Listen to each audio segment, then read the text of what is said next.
Hi friends, welcome to Taste with Us. Today we are going to make dry ginger and coriander tea. It is a healthy tea recipe which is delicious even without adding milk. When we catch cold during winters, this tea will be really soothing. Give this recipe a try. Let's see how to make this recipe. Don't forget to subscribe. In a pan, add quarter kg of coriander seeds, 25 grams of dry ginger. Pound the ginger before adding 25 cardamoms, 1 tablespoon of peppercorns. Saute until fragrant. The color of the coriander seeds should not change. When the ingredients are cooled down, transfer it into a mixer jar and grind it into a coarse powder. Delicious ginger coriander tea powder is ready.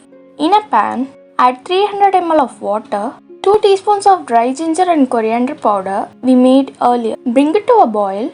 Add 2 teaspoons of palm sugar. Boil for 5 minutes and strain. Our delicious ginger and coriander tea is ready. Give this recipe a try. If you like this video, please like, share, comment and subscribe to Taste with Us. Thank you.